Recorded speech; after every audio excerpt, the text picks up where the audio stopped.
The Happy Prince by Oscar Wilde.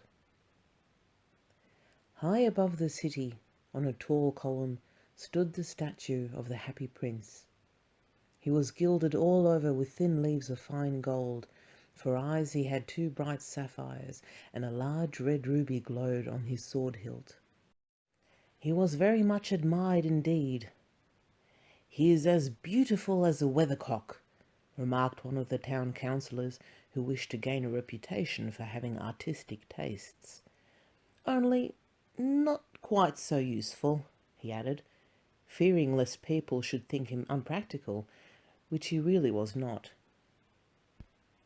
"Why can't you be like the Happy Prince?" asked a sensible mother of her little boy, who was crying for the moon. "The Happy Prince never dreams of crying for anything." "I am glad there is someone in the world who is quite happy," muttered a disappointed man as he gazed at the wonderful statue. "He looks just like an angel," said the charity children as they came out of the cathedral in their bright scarlet cloaks and their clean white pinafores. "How would you know?" said the mathematical master. "You have never seen one." "Oh, but we have, in our dreams," answered the children, and the mathematical master frowned and looked very severe, for he did not approve of children dreaming. One night there flew over the city a little swallow. His friends had gone away to Egypt 6 weeks before, but he had stayed behind, for he was in love with the most beautiful reed. He had met her early in the spring, and he was flying down the river after a big yellow moth, and had been so attracted by her slender waist that he had stopped to talk to her. "Shall I love you?" asked the swallow, who liked to come straight to the point at once, and the reed made him a low bow. So he flew round and round her, touching the water with his wings and making silver ripples. This was his courtship, and it lasted all through the summer. "It is a ridiculous attachment," twittered the other swallows. "She has no money and far too many relations." And indeed the river was quite full of reeds. Then, when the autumn came, they all flew away. After they had gone, he felt lonely, and began to tire of his lady love. "She has no conversation," he said, "and I am afraid that she is quite coquette, for she is always flirting with the wind." And certainly, whenever the wind blew, the reed made the most beautiful, graceful curtsies. "I admit that she is domestic," he continued, "but I love travelling, and my wife, consequently, should love travelling also." "Will you come away with me?" he said finally to her, but the reed shook her head. She was so attached to her home. "You have been trifling with me," he cried. "I am off to the pyramids. Goodbye!" And he flew away. All day long he flew, and at night time he arrived at the city. "Where shall I put up?" he said. "I hope the town has made preparations." Then he saw the statue on the tall column. "I will put up there," he cried. "It is a fine position with plenty of fresh air." So he alighted just between the feet of the Happy Prince. "I have a golden bedroom," he said softly to himself as he looked around, and he prepared to go to sleep. But just as he was putting his head under his wing, a large drop of water fell on him. "What a curious thing!" he cried. "There is not a single cloud in the sky. The stars are quite clear and bright, and yet it is raining. The climate in the north of Europe is really quite dreadful. The reed used to like the rain, but that was merely his selfishness." And then another drop fell. "What is the use of a statue if it cannot keep the rain off?" he said. "I must look for a good chimney pot." And he determined to fly away. But before he had opened his wings, a third drop fell, and he looked up and saw... Ah! What did he see? The eyes of the Happy Prince were filled with tears, and tears were running down his golden cheeks. His face was so beautiful in the moonlight that the little swallow was filled with pity. "Who are you?" he asked. I am the Happy Prince." "Why are you weeping then?" asked the swallow. "You have quite drenched me." "When I was alive I had a human heart," answered the statue. I did not know what tears were, for I lived in the palace of Sans-Souci, where sorrow is not allowed to enter. In the daytime I played with my companions in the garden, and in the evening I led the dance in the great hall. Round the garden ran a very lofty wall, but I never cared to ask what lay beyond it. Everything about me was so beautiful. My courtiers called me the happy prince, and happy indeed I was, if pleasure be happiness. And so I lived, and so I died. And now that I am dead, they have set me up here so high that I can see all the ugliness and all the misery of my city. And though my heart is made of lead, yet I cannot choose but weep. What? It is not made of solid gold? Said the swallow to himself. He was too polite to make any personal remarks out loud. Far away, continued the statue in a low musical voice, far away in a little street there is a poor house. One of the windows is open, and through it I can see a woman seated at a table. Her face is thin and worn, and she has coarse red hands, all pricked by the needle, for she is a seamstress. She is embroidering passion flowers on a satin gown for the loveliest of the Queen's maids of honour to wear at the next court ball. In a bed in the corner of the room her little boy is lying ill. He has a fever, and he is asking for oranges. His mother has nothing to give him but river water, so he is crying. Swallow, swallow, little swallow, will you not bring her the ruby out of my sword hilt? My feet are fastened to this pedestal, and I cannot move. I am waited for in Egypt, said the swallow. My friends are flying up and down the Nile and talking to the large lotus flowers. Soon they will be going to sleep in the tomb of the great king. The king is there himself in his painted coffin. He is wrapped in yellow linen and embalmed with spices. Round his neck is a chain of pale green jade, and his hands are like withered leaves. Swallow, swallow, little swallow, said the prince, will you not stay with me for one night and be my messenger? The boy is so thirsty and the mother is so sad. I don't think I like boys, answered the swallow. Last summer when I was staying on the river, there were 2 rude boys, the miller's sons, who were always throwing stones at me. They never hit me, of course. We swallows fly far too well for that, and besides, I come of a family famous for its agility, but still, it was a mark of utter disrespect. But the happy prince looked so sad that the little swallow was sorry.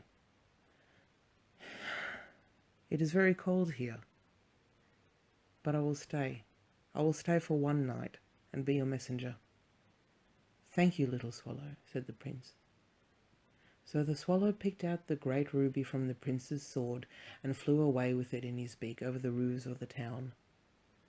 He passed by the cathedral tower where the white marble angels were sculptured. He passed by the palace and heard the sound of dancing. A beautiful girl came out of the balcony with her lover. How wonderful the stars are, he said to her, and how wonderful is the power of love. I hope my dress will be ready in time for the state ball, she answered. I have ordered passion flowers to be embroidered on it, but the seamstresses are so lazy. He passed over the river and saw the lanterns hanging to the masts of the ship. He passed over the ghetto and saw the old Jews bargaining with each other and weighing out money in copper scales.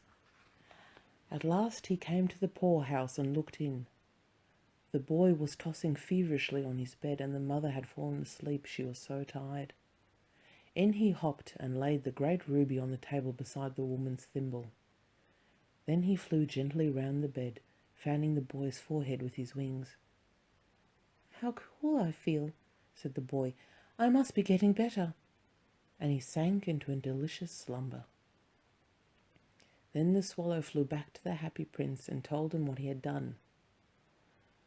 It is curious, he remarked, but I feel quite warm now, although it is still so cold. That is because you have done a good action, said the prince. And the little swallow began to think, and then he fell asleep. Thinking always made him so sleepy. When day broke, he flew down to the river and had a bath. What a remarkable phenomenon, said the professor as he was passing over the bridge. A swallow in winter. And he wrote a long letter about it to the local newspaper.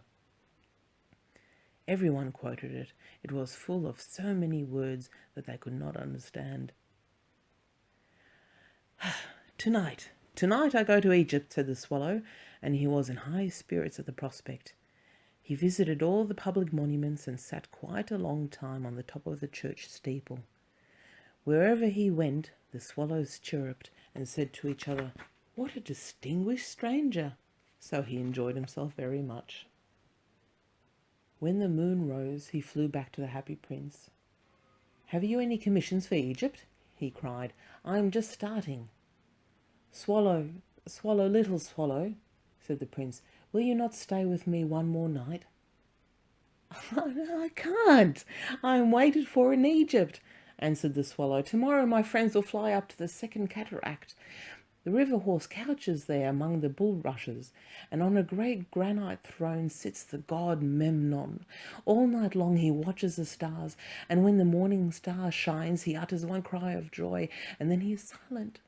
At noon the yellow lions come down to the water's edge to drink. They have eyes like green bells, and their roar is louder than the roar of the cataract." "Swallow, swallow, little swallow," said the prince. "Far away across the city I see a young man in the garret. He is leaning over a desk covered with papers, and in a tumbler by his side there is a bunch of withered violets. His hair is brown and crisp, and his lips are red as a pomegranate, and he has large and dreamy eyes. He is trying to finish a play for the director of the theatre, but he is too cold to write any more. There is no fire in the grate, and hunger has made him faint. I will wait with you one night longer," said the swallow, who really had a good heart. "Shall I take him another ruby?" "Alas, I have no rubies now," said the prince. "My eyes are all that I have left. They are made of rare sapphires, which were brought out of India 1,000 years ago. Pluck one out and take it to him. He will sell it to the jeweller and buy firewood and finish his play." "Dear prince," said the swallow, "I cannot do that." And he began to weep. "Swallow, swallow, little swallow," said the prince, "do as I command you." So the swallow plucked out the prince's eye and flew away to the student's garret. It was easy enough to get in, as there was a hole in the roof. Through this he darted and came into the room. The young man had his head buried into his hands, so he did not hear the flutter of the bird's wings, and when he looked up he found the beautiful sapphire lying on the withered violets. "I am beginning to be appreciated," he cried. "This is from some great admirer. Now I can finish my play." And he looked quite happy. The next day the swallow flew down to the harbour. He sat on the mast of a large vessel and watched the sailors hauling big chests out of the hold with ropes. "Heave-ho!" they shouted as each chest came up. "I am going to Egypt," cried the swallow, but nobody minded, and when the moon rose he flew back to the happy prince. "I have come to bid you good-bye," he cried. "Swallow, swallow, little swallow," said the prince, "will you not stay with me just one night longer?" "It is winter," answered the swallow, "and the chill snow will be here soon. In Egypt the sun is warm on the green palm trees, and the crocodiles lie in the mud and look lazily about them. My companions are building a nest in the temple of Baalbek, and the pink and white doves are watching them and cooing to each other. Dear prince, I must leave you, but I will never forget you, I promise, and next spring I will bring you back 2 beautiful jewels in place of those you have given away. The ruby shall be redder than a red rose, and the sapphire shall be as blue as the great sea." "In the square below," said the happy prince, "there stands a little match girl. She has let her matches fall in the gutter, and they are all spoilt. Her father will beat her if she does not bring home some money, and she is crying. She has no shoes, no stockings, and her little head is bare. Pluck out my other eye, dear swallow, and give it to her, and her father will not beat her." "I will stay with you one night longer," said the swallow, "but I cannot pluck out your eye. You would be quite blind if I did that." "Swallow, swallow, little swallow," said the prince, "do as I command you." And so the swallow plucked out the prince's other eye, and he darted down with it. He swooped past the match girl and slipped the jewel into the palm of her hand. "What a lovely bit of glass!" cried the little girl, and she ran home laughing. Then the swallow came back to the prince. "You are blind now," he said, "and so I will stay with you always." "No, little swallow," said the poor prince, "you must go to Egypt." "I will stay with you for always," said the swallow, and he slept at the prince's feet. All the next day he sat on the prince's shoulder and told him stories of what he had seen in strange lands. He told him of the red ibises who stand in long rows on the banks of the Nile and catch goldfish in their beaks, of the Sphinx, who is as old as the world itself and lives in the desert and knows everything. Of the merchants who walk slowly by the side of their camels and carry amber beads in their hands, of the king of the mountains of the moon, who is as black as ebony and worships a large crystal, of the great green snake that sleeps in a palm tree and has 20 priests to feed it with honey cakes, and of the pygmies who sail over a big lake on a large flat leaf and are always at war with the butterflies. "Dear little swallow," said the prince, "you tell me of marvellous things, but more marvellous than anything is the suffering of men and of women. There is no mystery so great as misery. Fly over my city, little swallow, and tell me what you see there." And so the swallow flew over the great city and saw the rich making merry in their beautiful houses, while the beggars were sitting at the gates.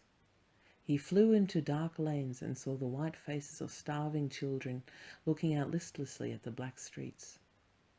Under the archway of a bridge, 2 little boys were lying in one another's arms to try and keep themselves warm. "How hungry we are," they said. "You must not lie here," shouted the watchman, and they wandered out into the rain. Then he flew back and told the prince what he had seen. "I am covered with fine gold," said the prince. "You must take it off leaf by leaf and give it to the poor. The living always think that gold can make them happy." And so leaf after leaf of the fine gold the swallow picked off, till the happy prince looked quite dull and grey. Leaf after leaf of fine gold he brought to the poor, and the children's faces grew rosier, and they laughed and played games in the street. "We have bread now," they cried.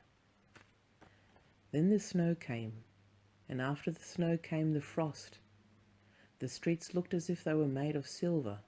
They were so bright and glistening, long icicles like crystal daggers hung down from the eaves of the houses. Everybody went about in furs, and the little boys wore scarlet caps and skated on the ice. The poor little swallow grew colder and colder, but he would not leave the prince. He loved him too well. He picked up crumbs outside the baker's door when the baker was not looking, and tried to keep himself warm by flapping his wings. But at last he knew that he was going to die. He had just enough strength to fly up to the prince's shoulder once more. "Goodbye, dear prince," he murmured. "Will you let me kiss your hand?" "I am glad that you are going to Egypt at last, little swallow," said the prince. "You have stayed too long here, but you must kiss me on the lips, for I love you." "It is not to Egypt that I am going," said the swallow. "I am going to the house of death. Death is the brother of sleep, is he not?" And he kissed the happy prince on the lips and fell down dead at his feet. At that moment a curious crack sounded inside the statue, as if something had broken. The fact is that the leaden heart had snapped right in two. It certainly was a dreadfully hard frost. Early the next morning the mayor was walking in the square below in company with the town councillors. As they passed the column he looked up at the statue. "Dear me, how shabby the happy prince looks," he said. "How shabby indeed," cried the town councillors, who always agreed with the mayor, and they went up to look at it. "The ruby has fallen out of his sword, his eyes are gone, and he is golden no longer," said the mayor. "In fact, he is little better than a beggar." "Little better than a beggar," said the town councillors. "And here is actually a dead bird at his feet," continued the mayor. "We really must issue a proclamation that birds are not to be allowed to die here." and the town clerk made a note of the suggestion. And so they pulled down the statue of the Happy Prince. "As he is no longer beautiful, he is no longer useful," said the art professor at the university. Then they melted the statue in a furnace, and the mayor held a meeting of the corporation to decide what was to be done with the metal. "We must have another statue, of course," he said, "and it shall be a statue of myself." "Of myself," said each one of the town councillors as they quarrelled. When I last heard, they were quarrelling still to this day.